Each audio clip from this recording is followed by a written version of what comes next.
Salut à toi, j'espère que tu vas bien. La dernière fois, on a fait un bilan. Pas un bilan de patrimoine, mais un bilan de cohérence.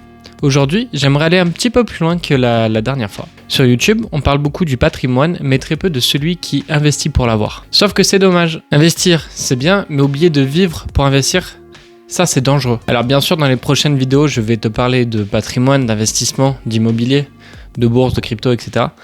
Pour l'instant, j'aimerais déjà qu'on parte de la base, du soi. La dernière fois, je t'ai parlé de tes objectifs, de l'alignement que tu devais avoir avec tes investissements. Aujourd'hui, je vais aller encore un peu plus loin dans cette définition et mettre un mot sur un terme inconnu que je qualifierais aujourd'hui de patrimoine invisible.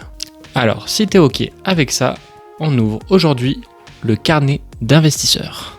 Alors, si je dois résumer, le patrimoine, à la différence du patrimoine invisible, c'est tout ce qui est tangible. Ça peut être l'immobilier, mais aussi visible, comme par exemple le chiffre que tu as sur ton application bancaire ou d'investissement. Le patrimoine invisible, à la différence, c'est ce que tu possèdes, mais que tu ne peux pas montrer aux autres dans un premier temps. Pourtant, il va définir tout le reste de tes investissements. Sans ce capital, tu pourras simplement pas prendre de bonnes décisions d'investissement derrière. Alors pour t'expliquer ceci, on va parler de 3 piliers de ton patrimoine invisible. Le premier pilier, c'est le capital énergétique. Alors on va pas réinventer la roue, tu sais très bien que quand tu as passé une mauvaise nuit, que tu es stressé et que tu as passé les 2 derniers jours à scroller, tu vas probablement pas prendre de bonnes décisions d'investissement. Et en général, c'est là que tu commences à faire des erreurs. C'est donc un patrimoine invisible mais qui conditionne tes investissements. Alors, prends-le en compte.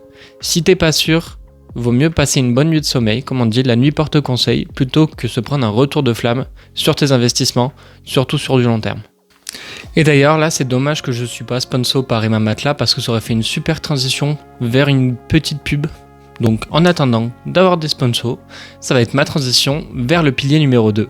Pilier numéro 2, le capital cognitif. Ici, c'est mon capital qui est sûrement le moins solide et je vais te donner des exemples tout à l'heure. Le capital cognitif, c'est la capacité à analyser un business par exemple, mais aussi douter de ce que tu entends et encore résister aux biais cognitifs dont on parlera tout à l'heure. Je vais te donner un exemple où mon capital cognitif, il a flanché. Quand j'ai commencé à investir, j'investissais des petites sommes. Et je suivais quelqu'un sur les réseaux sociaux à qui je dois beaucoup parce qu'il m'a donné beaucoup d'informations sur comment investir, beaucoup de compréhension sur des sujets économiques super intéressants, etc. Un jour, il a fait la promo d'une small cap. Et j'ai directement adhéré à l'idée sans forcément faire mes propres recherches. Et le problème, c'est qu'au départ, ça a monté, j'étais content. J'ai commencé à investir de plus en plus, sauf que ça s'est cassé la gueule. Finalement, j'ai commencé à racheter petit à petit ma position, et à la fin, la position totale était à moins 50%. Alors, sur mon investissement de base, j'ai perdu 250 €. Mais bon, pour quelqu'un qui commence à investir, c'est vrai que ça peut faire très peur quand c'est les premiers investissements que tu fais. Ici, ce qui est important, c'est de comprendre les biais cognitifs afin de te blinder pour pouvoir augmenter ton capital cognitif. Je vais donc te présenter 2 biais comportementaux qui ont flanché lors de cet événement. Le premier, c'est le comportement moutonnier. Tu sais, c'est quand tout le monde va dans la même direction, de toi-même, tu vas prendre les mêmes décisions d'investissement. Et le deuxième qui est comparable à celui-là et qui augmente le problème, c'est le biais de confirmation. Pour faire simple, si tu vas sur les réseaux sociaux, que tu continues à scroller et que tu adhères à une idée, plus tu vas adhérer à cette idée, plus on va te proposer des personnes qui ont la même idée que toi. Le problème là-dedans, c'est que tu vas te retrouver à adhérer à une idée avec des personnes, donc le comportement moutonnier quelque part, tu vas pas essayer de chercher plus loin que ce que tu as actuellement. Finalement, quand tu fais ça, t'es pas en train d'investir, tu es juste en train d'adhérer à une idée. Alors un conseil, toujours se renseigner, chercher et vérifier par toi-même. Arrête de croire que tout le monde te donne des bonnes décisions. Même avec moi, doute, parce que je suis pas conseiller financier, et tout ce que je dis ici ne t'empêche pas de vérifier par toi-même les idées que tu peux avoir. Pour faire simple, vérifie.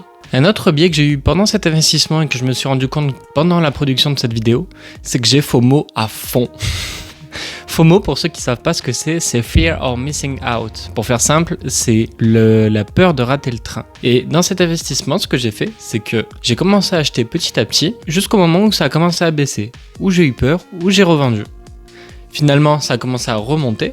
J'ai racheté derrière et après la hausse qu'il y a eu, ça a rebaissé et c'est là que j'ai revendu à perte de plus en plus. Et comme je disais tout à l'heure, en fait sur la vente entière, j'ai perdu 250 €. Alors, c'est pas forcément le prix le problème parce que derrière ça te permet de construire tes investissements par la suite. Ce qui est intéressant quand tu fais des erreurs, c'est de faire des expériences et de comprendre les problématiques. Et ça d'ailleurs, c'est mon troisième pilier, c'est le capital évolutif. Le capital évolutif, si tu veux, c'est le fait de pouvoir apprendre de tes erreurs, structurer tes retours d'expérience et améliorer ton système. Rien que ces 3 phases, finalement, elles représentent mon parcours depuis le début de mes investissements. Parce que j'ai eu beaucoup de biais et donc du coup, j'ai fait beaucoup d'erreurs. Mais ce qui m'a permis de savoir ce que je voulais par la suite. Si tu veux qu'on fasse une vidéo retour d'expérience ou alors toutes les erreurs que j'ai pu faire pendant mon parcours ou alors juste une timeline parce qu'il y a beaucoup de choses à dire, ça peut être une vidéo très drôle avec moi pour tourner. Ce que je veux que tu comprennes par là, c'est que l'important, ce n'est pas de pas faire d'erreurs. C'est de capitaliser sur tes erreurs pour pouvoir améliorer tes investissements. Alors fais des erreurs, tente des trucs, et puis de toute façon, même sur des petites sommes, ça va te permettre de comprendre qu'est-ce que c'est l'investissement, mais aussi qu'est-ce que tu veux ou ne veux pas pour la suite de tes investissements. Et parmi ça, il y a une histoire que j'aime beaucoup avec notre très cher Warren Buffett, l'un des investisseurs les plus respectés de la planète. À 11 ans, il a fait une erreur qui est très classique. Pour faire simple, notre bon vieux Warren, à ses 11 ans, a investi dans une pétrolière qui s'appelle City Service. Il achète quelques actions autour de $38. Juste après, le cours chute. Il tombe autour des $27. Pour un gamin de 11 ans qui investit déjà, faut le dire, mais qui a mis toutes ses économies là-dedans, c'est un énorme stress. Il stresse, il regrette, et comme beaucoup d'investisseurs, il se met en tête un objectif très simple. Dès que je reviens à mon prix d'achat, je vends. Au bout d'un moment, l'action remonte. Elle passe même les $40. Il est, comme on dit, break-even, et même un petit peu plus. Il revend donc toutes ses actions. Notre cher Warren se sent soulagé. Il a évité la perte. Sur le moment, il se sent intelligent. Le problème, c'est qu'après, l'action ne s'est pas arrêtée à $40. Et elle est montée à près de $200. Son petit gain sécurisant lui a coûté une énorme performance potentielle. Et ce qui est important là-dedans, c'est pas l'erreur qu'il a fait ou le gain qu'il a laissé sur la table. C'est ce que cette erreur lui a appris. Et la façon dont il a façonné sa carrière après ça. Quand Warren Buffett raconte plus tard cette histoire, il ne dit pas « j'étais nul, j'ai raté une opportunité ». Il dit « cette erreur m'a appris à ne pas jouer pour des petites émotions, mais pour du long terme ». Et ça pour moi, c'est un exemple parfait de capital évolutif. Ce n'est pas ton QI, c'est pas ton niveau de maths, c'est ta capacité à regarder une erreur en face, comprendre ce qui s'est passé, en extraire une règle pour la suite et surtout l'appliquer encore et encore. D'ailleurs, pour faire le petit bilan avec moi, c'est que quand j'ai voulu regarder mes investissements à la base, j'ai acheté du Google, enfin du Alphabet, quand il était à $100. Aujourd'hui, il est monté à plus de $300 en l'espace de 2 ans. Pourtant, j'avais fait un gain, j'étais content, sauf que j'ai raté 300% d'investissement dessus. Voilà, pour la petite histoire. Parmi tout ça, c'est ça le capital évolutif. C'est-à-dire, tu comprends les erreurs que tu as fait, tu structures tes feedbacks et après, tu t'améliores. Si tu fais ça, déjà, tu fais mieux que 80% des investisseurs. Et surtout, ne t'inquiète pas. L'investissement, c'est du long terme. D'ailleurs, quel que soit ça, tu auras quand même un capital.